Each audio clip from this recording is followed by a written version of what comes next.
Have you ever noticed that one student in your class who always gets a pass grades, but never looks stressed? Pommians, they're not pulling all-nighters. They're not panicking before exams. And somehow, they still win. Last month, I decided to stop guessing and just follow one A-plus student's daily routine. Exactly. From morning to night. Same habits, same schedule, same rules. And what happened honestly surprised me. Let me take you through the whole day. Brilliant. Because if you've ever said, I'll start tomorrow, or I'm just not disciplined like them, this video is for you. So the day started way earlier than I wanted it to. Low, Ling AM. Bend it not, shurs, not bot, sensors, low. My alarm went off, and my first thought was, there's no way top students are actually waking up. But yes, they are, not because they love mornings, but because it gives them something most people don't have. Panned quiet, no messages, no notifications, no chaos, just them and their mind. Here's the weird part though. Ambless, they didn't touch their phone, no scrolling, no reels, no just checking the time. Chambats, the first, Sansers minutes, were phone-free. Instead, they stretched, drank water, and just sat, thinking about the day. Blend. That's when it hit me. Most of us wake up and immediately let the world decide how we feel. Man's top students don't do that. They decide first. After that, they plan the day. Not a long, perfect plan. Just send main tasks. 3, that's it. Not a Urser's task to-do list that makes you feel guilty. Just send things that actually mattered. That part made me feel exposed, not gonna lie. Ma'am, because I usually have were half-finished tasks and zero focus. Then came the first study session. Banned from Lok Sister Warda around Obat Sirwool. But listen carefully, they didn't study hard. They studied smart, no background music. No switching tabs every minutes, no fake productivity, just one subject, one concept, one goal. Bandus. When the mind started drifting, they didn't force it. They switched topics for a few minutes, then came back. Bondensed. And here's where most people mess up. They stopped even when they felt like they could keep going. No burnout. No, let me just finish this too. They saved energy for later. That blew my mind. Only by Jodiem, they had already done more real studying than most people do all day, and they weren't exhausted. Now, let's talk about school has college time. In classes, they weren't writing down every word the teacher said. Planned, they were listening, actually listening, only important points, only keywords, only things that needed to be remembered. Cleaned, and instead of checking their phone between classes, they revised what they just learned. 2 minutes, 5 minutes.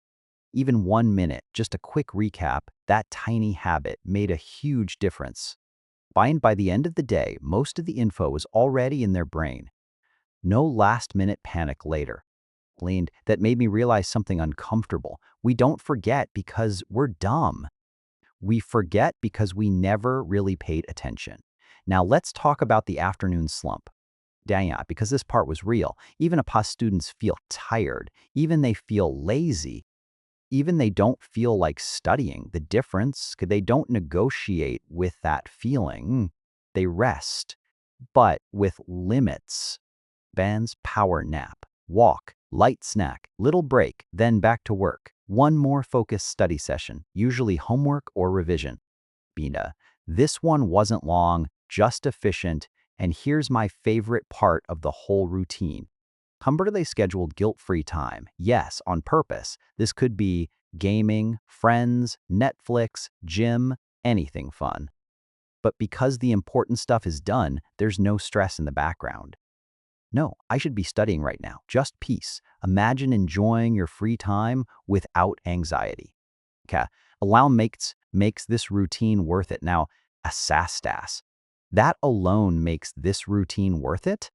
Now let's move to the most underrated part, the night routine. This was low-key life-changing. Around Jopium, phone goes away. Not forever, but far enough to not touch it. They prepare for tomorrow clothes, bag books. So there's no stress in the morning, then serves minutes of reflection. What went well today? What didn't? What can I fix tomorrow? No self-hate, no overthinking, just awareness. Lamji. And before sleeping, they read, not textbooks, not notes, just a few pages of any book they enjoyed. Band. Then lights out early, not because they're boring, but because tomorrow matters. Planned. When I finished following this routine, here's what shocked me the most. It wasn't the studying. Meh. It wasn't the wake-up time. It was the control. And they controlled their time. They controlled their energy. Kaf for our Shum.